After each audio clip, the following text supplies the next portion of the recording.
The Galactic Council chamber fell silent as the massive holographic display flickered to life, showing a fleet unlike anything the assembled alien leaders had ever witnessed. Admiral Zektar of the Vraxian Empire leaned forward in his crystalline seat, his four eyes narrowing as he studied the formation of vessels approaching the neutral zone. "Whose armada is that?" he demanded, his translator converting his harsh clicking into standard galactic common. The other council members, representatives, from 12 of the galaxy's most powerful civilizations, exchanged uncertain glances. The ships on the display were crude by their standards, constructed from primitive metals and alloys, yet they moved with a precision that spoke of advanced tactical coordination. "Unknown configuration," reported the Nexari delegate, her tentacles dancing over her biointerface. "The vessels appear to be inefficient, bulky, they're burning chemical propellants for maneuvering." A collective scoff rippled through the chamber. Chemical propellants hadn't been used by civilized species for millennia. Meanwhile, aboard the human flagship Defiance, Commander James Harrison stood on the bridge, his weathered hands clasped behind his back as he watched the alien fleet through the viewscreen.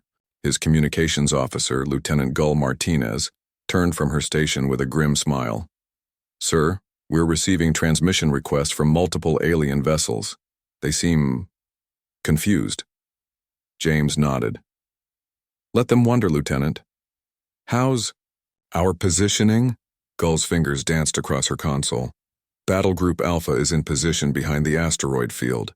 Beta Group has completed their flanking maneuver. Gamma Group is ready to emerge from the nebula on your command." "Good."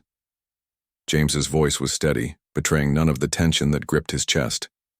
Humanity's first contact with the Galactic Council hadn't gone as planned. What was supposed to be a diplomatic mission had turned into a standoff when the aliens dismissed Earth as a primitive backwater, unworthy of recognition. They were about to learn why that was a mistake. Back in the council chamber, Admiral Zektar was growing impatient. "I don't care if they're burning wood for fuel. I want to know who dares bring a fleet into our space without authorization." The Nexari delegates' bioluminescent patches flashed in alarm. "Admiral, I'm detecting additional signatures.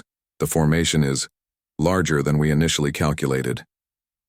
The holographic display updated, revealing the true scope of the human fleet. What had appeared to be 24 ships was actually over 300 vessels, expertly concealed using techniques the aliens had never encountered.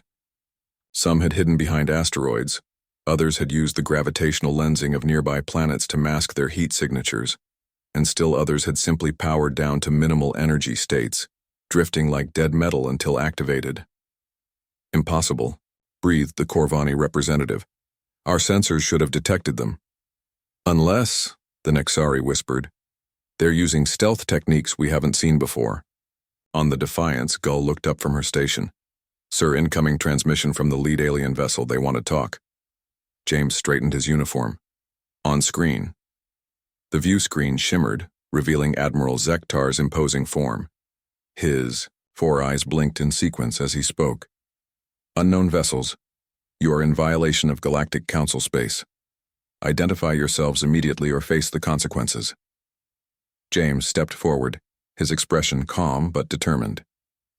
"I am Commander James Harrison of the United Earth Space Command. We tried diplomacy, Admiral. Your council rejected our peaceful overtures and declared humanity unworthy of consideration. We're here to change your mind." Zektar's mandibles clicked in what might have been laughter. "Humans? The primitive species from the third planet of an unremarkable star system?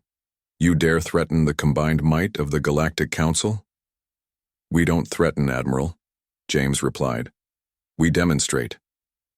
At his signal, Gull transmitted the attack coordinates. Across the human fleet, weapon systems that had been carefully concealed suddenly came online. The aliens watched in growing alarm as energy readings spiked throughout the human formation. "Sir," Gull reported, "all battle groups report ready. We have target locks on their command vessels." But Admiral Zektar was no fool.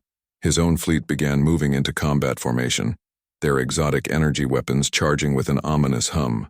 "You may have surprised us with your numbers, human, but you're still outgunned 10-1. Our weapons can tear apart your primitive vessels."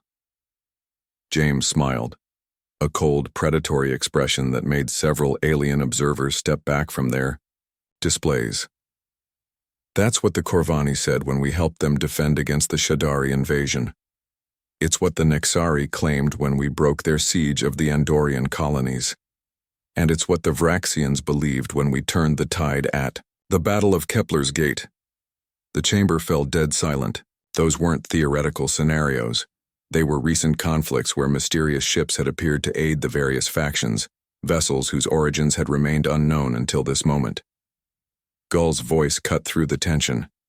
"Sir, they're running deep scans on our hull configurations." The aliens were finally putting the pieces together. The unknown benefactors who had intervened in a dozen conflicts across the galaxy over the past decade, always appearing when the odds were most desperate, always vanishing before proper identification could be made. They had all been human. Admiral Zektar's voice was barely a whisper. "It was you. All of it. The miracle at Vega Prime, the siege break at New Babylon, the impossible rescue at the Maelstrom Nebula." "Humanity has a saying, Admiral," James said quietly. "We don't abandon our neighbors, even neighbors who don't know we exist yet." The truth hit the Council like a physical blow. While they had been dismissing humanity as irrelevant, human ships had been secretly protecting their colonies, saving their citizens, and turning the tide in conflicts across the galaxy. Earth's primitive vessels had been outfighting and outmaneuvering the galaxy's most advanced fleets for years. Gull leaned toward her captain. "Sir, I'm reading massive power fluctuations across their fleet. I think they're standing down." James nodded, but kept his eyes on the screen. "The question now, Admiral, is whether you still think humanity is unworthy of a seat at the council table." Admiral Zektar looked around the chamber at his fellow representatives, seeing his own thoughts reflected in their expressions. They had gravely underestimated this species. Humanity's ships might look primitive, but they were crewed by beings who combined tactical brilliance with an unshakable moral compass, a combination that had made them the secret guardians of the galaxy. "Commander Harrison," Zektar said, "formally, the Galactic Council would be honored to welcome Earth as a member." James smiled, and this time it was warm and genuine. "Then let's talk." As the two fleets began to stand down, Gull turned to her captain with a grin. "So much for humanity being a primitive backwater, sir." James chuckled. "Lieutenant, I think they're about to learn that sometimes the best technology isn't the most advanced. It's the most cleverly used. And nobody's more clever than a species that had to fight for every inch of progress from the ground up." The stars themselves seemed to approve as Earth's children finally took their rightful place among the galactic community, not as supplicants, but as the protectors they had always been.